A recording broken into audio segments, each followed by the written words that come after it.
we have here a radial engine. And this is basically, it's actually pretty simple. So I took the timing gear.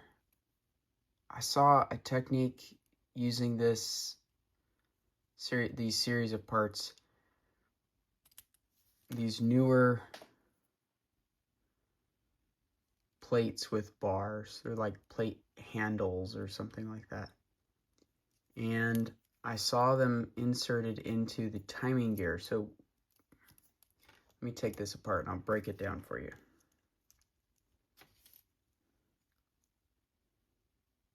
That's an old timing gear.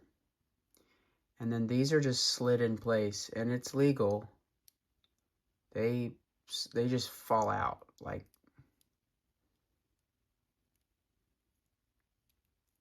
they just slot in there.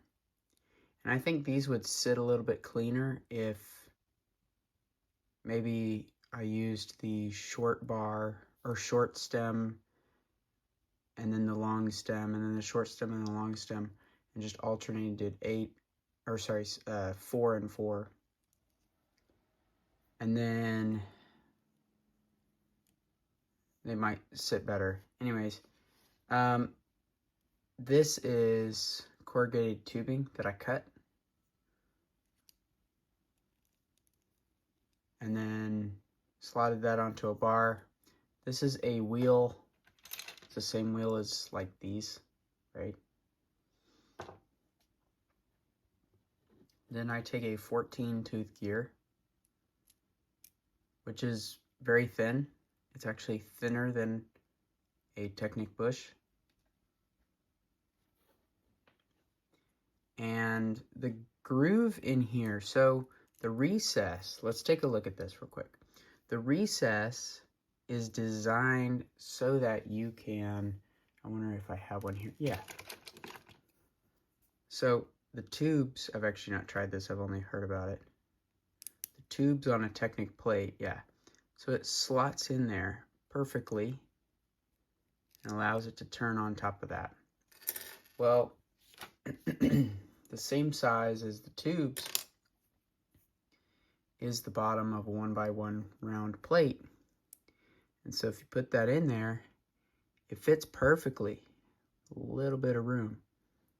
So if we thread that on there, we'll notice that the 14 tooth gear has just enough reach to keep these from sliding out. Okay, so once that's on there, now we take our propeller. It's got this little offset in there, and that fits perfectly around the stud. And there's the radial engine. There we go. So with that removed, this is actually a wheel, and it inserts into some of the older, like Model Team and Technic tires and stuff. But that's the radial engine right there. So that's pretty cool. Now it got me thinking. I posted this, actually something that somebody said got me thinking. I had posted this and I was like, okay, how do I, like, clear this out a little bit. How do I make it an odd number of cylinders? Because he pointed out they're never even numbers of cylinders. I was like, oh, I didn't think about that. He said they're like 5, 7, 9, and so on. And I thought, well, how do you do that? How do you do that in Lego when Lego often is even by even? And then I realized this is the key right here.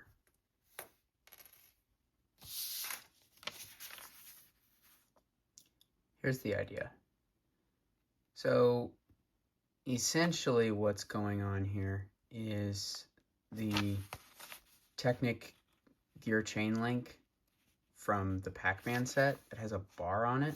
I don't have any, but I do have chain link, and it's basically the same principle. So this is what I'm going to try. And this is probably going to fly apart. That's okay. I'm going to demonstrate actually how easily these just slide out. Like, they just fall out. So I'll fix that later. But for now, take these. Now notice, oh, I actually did it right. If I turn this 90 degrees, this gear, suddenly the teeth don't line up. What? That's because it's 14 teeth, which is not divisible by 4. Now, that's interesting. It's not divisible by 4.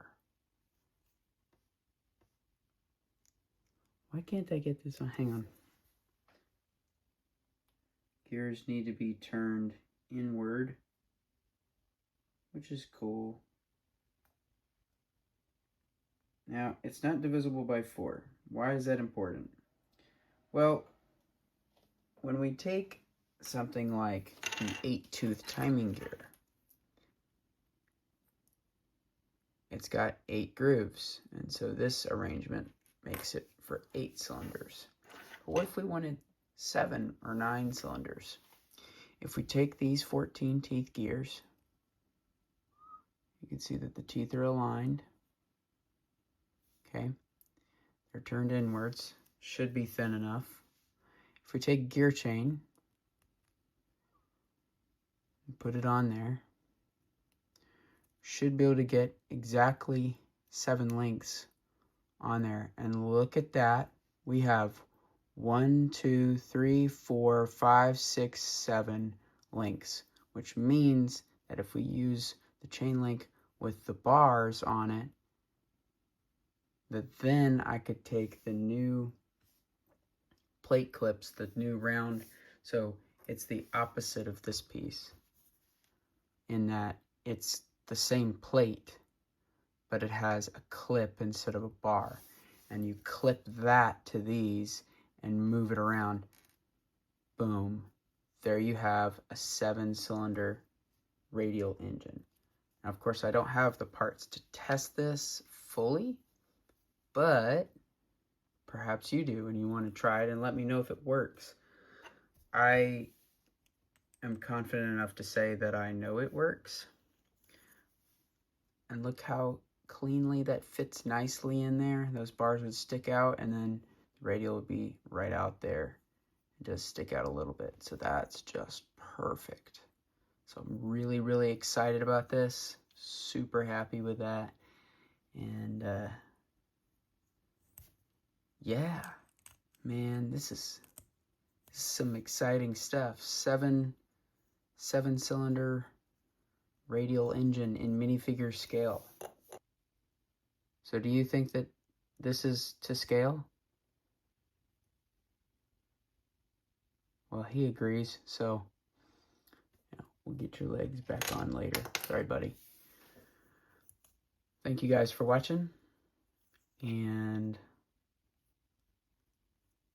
yeah, I'm really excited about this. Woohoo! This is so fun.